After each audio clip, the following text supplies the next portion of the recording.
सोचिए आप YouTube पर ये वीडियो देख रहे हैं, बिना कोई तार के, बिना कोई कनेक्शन के ये वीडियो आप तक कैसे पहुंच रहा है। आप वर्ल्ड के किसी भी कोने में बैठे हों, 1 से 2 सेकंड में आप इंटरनेट पे कुछ भी सर्च कर सकते हैं। लेकिन क्या आपने कभी गौर किया है कि आखिरकार इंटरनेट काम कैसे करता है, इंटरनेट का यूज हम किस प्रकार कर सकते हैं। तो नमस्कार दोस्तों, मेरा नाम है रोहित कुमार, आप देख रहे हैं सिक्योरिटी अड्डा यूट्यूब चैनल। आज की इस वीडियो में मैं आप लोगों को इंटरनेट क्या होता है, इंटरनेट कैसे काम करता है के बारे में पूरी जानकारी देने वाला हूं। अगर आप इंटरनेट के बारे में जानना चाहते हैं तो ये वीडियो आप लोगों के लिए। तो चलिए वीडियो के मेन टॉपिक की ओर चलते हैं और सबसे पहले हम ये जान लेते हैं कि आखिरकार इंटरनेट होता क्या है।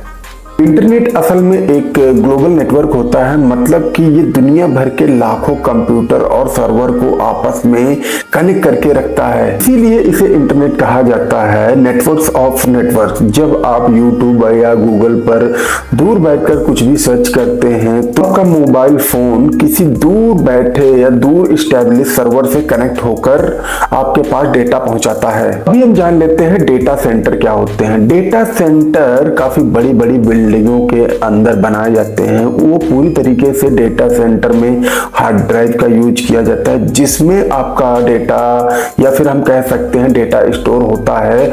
जैसे कि वेबसाइट, जो भी हमारी वेबसाइट होती हैं, जैसे google.com, youtube.com, amazon.com, ये सभी वेबसाइट होती हैं जो उन डेटा सेंटरों में ये डेटा स्टोर होता है। साथ ही साथ मीडिया हो गया, प्रोफाइल मीडिया में अगर बात करें तो फोटो हो गया, वीडियो हो गया। जैसे यूट्यूब पर ये वीडियो जाती है तो यूट्यूब के सर्वर पर ये सेव हो जाती है। ठीक उसी प्रकार अगर फेसबुक पर हम कोई फोटो अपलोड करते हैं तो वो फिर फोटो जो है आपका फेसबुक के डेटा सेंटर में या फिर हम कहते हैं पूरी तरीके से वो सेव हो जाती है। ठीक उसी प्रकार ऐप होते हैं, जैसे कि काफी सारे ऐप होते हैं जो गूगल पे रजिस्टर होते हैं, जिन्हें आप गूगल प्ले स्टोर से डाउनलोड करते हैं। ये सभी डेटा सेंटर में अपलोड होते हैं और डेटा सेंटर काफी बड़े बड़े लेवल पे होते हैं। अगर आप लोग कमेंट करेंगे तो मैं आने वाले टाइम में डेटा सेंटर के ऊपर एक वीडियो लाने वाला हूं, तो नीचे कमेंट में लिखें डेटा सेंटर। मैं डेटा सेंटर के ऊपर एक डेडिकेटेड वीडियो लाऊंगा। और ध्यान दीजिए, इंटरनेट हवा में नहीं चलता है। ज्यादातर लोग यही सोचते हैं कि इंटरनेट हवा में चलता है, लेकिन ऐसा नहीं है।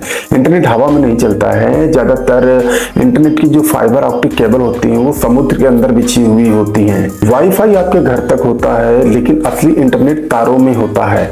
तो अभी हम जान लेते हैं आखिरकार इंटरनेट काम कैसे करता है, वो भी स्टेप बाय स्टेप।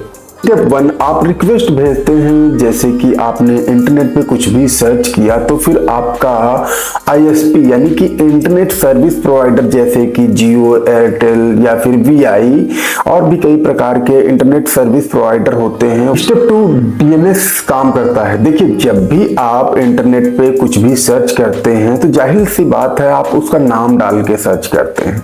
जैसे आपकी कोई क्वेरी हुई तो आपने उसको टाइप करके इंटरनेट पे सर्च किया या गूगल पे सर्च किया तो वो वहां पे डीएनएस काम करता है। डीएनएस मतलब डोमेन नेम सिस्टम। यह नाम किसी भी पर्टिकुलर वेबसाइट का हो सकता है, जैसे कि facebook.com, google.com, youtube.com, amazon.com, flip.com यानी कि flipkart.com और भी कई प्रकार के हमारे डोमेन सर्विस प्रोवाइडर होते हैं, जो कि रिक्वेस्ट भेजने पर ये आपको तुरंत रिजल्ट शो करते हैं। और साथ ही साथ ये डोमेन नेम जो होते हैं, डोमेन सिस्टम होते हैं, ये तुरंत आईपी एड्रेस में इन्हें कन्वर्ट कर देते हैं, जिससे आप आईपी एड्रेस के माध्यम से ही सर्च कर पाते हैं। लेकिन आप लोगों को लगता है उसके बैकएंड में ये सारा प्रोसेस होता रहता है, लेकिन आप लोगों को लगता है कि ये जो है हमारा काम सिर्फ हमने सर्च किया और हमारे सामने रिजल्ट आ गया। प्रोसेस इसी वजह से होता है क्योंकि कंप्यूटर जो है नाम नहीं समझता है, वो सिर्फ नंबर समझता है। यानी कि जब भी हम कुछ सर्च करते हैं तो जैसा कि मैंने बताया, उसे कंप्यूटर या सर्वर आईपी एड्रेस में डीएनएस के थ्रू चेंज कर देता है। सर्वर रिस्पॉन्स देता है। अब आपका रिक्वेस्ट डाटा सेंटर के सर्वर तक पहुंचता है। सर्वर डाटा को छोटे छोटे टुकड़ों में तोड़ देता है। इन्हें ही हम डाटा पॉकेट्स कहते हैं। अभी हम जान लेते हैं ये डेटा पॉकेट्स क्या क्या होते हैं। देखिए, डेटा पॉकेट्स छोटे छोटे टुकड़े होते हैं। इंटरनेट में पूरा डेटा एक साथ नहीं जाता है।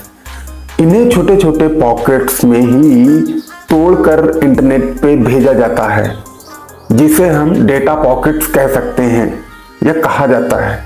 जो भी ये छोटे छोटे पॉकेट्स होते हैं, उन पॉकेट्स में भेजने वाले का एड्रेस और पाने वाले का एड्रेस और साथ ही साथ कुछ डेटा भी होता है। ये डाटा पॉकेट्स अलग अलग रास्तों से जाते हैं, लेकिन लास्ट में ये सभी मिलकर एक ही एड्रेस पे पहुंचते हैं।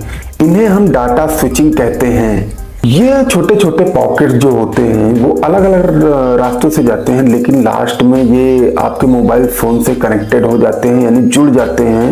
ये कहते हैं पॉकेट स्विचिंग। ये काम इतने फास्ट होता है कि ये सिर्फ 1 से 2 सेकंड में हो जाता है। तो अभी हम समझ लेते हैं कि वाईफाई और इंटरनेट में क्या फर्क होता है। देखिए, बहुत से लोग सोचते हैं कि वाईफाई का मतलब इंटरनेट, लेकिन ऐसा नहीं है। वाईफाई आपके मोबाइल फोन को सिर्फ राउटर से जोड़ता है। ये आपके मोबाइल फोन को आईएसपी से कनेक्ट करके रखता है। मतलब पूरा रास्ता mobile, wifi, router, ISP, internet server. अब समझ में आया असली सिस्टम कि आखिरकार इंटरनेट कैसे काम करता है। अगर ये वीडियो आप लोगों को अच्छी लगी हो तो वीडियो को लाइक करके आप कमेंट में लिख सकते हैं इंटरनेट। तो दोस्तों, आज की इस वीडियो में आपने जाना इंटरनेट क्या होता है, इंटरनेट कैसे काम करता है, और साथ ही साथ इंटरनेट से रिलेटेड मैंने और थोड़ी बहुत जानकारी दी है। अगर मेरे द्वारा दी हुई जानकारी आप लोगों को अच्छी लगी हो तो आप वीडियो को लाइक करके चैनल को सब्सक्राइब कर सकते हैं। तो मिलते हैं किसी दूसरी वीडियो में, तब तक के लिए जय हिंद, जय भारत। खुश रहिए, खुशियां बांटते रहिए मेरे दोस्त।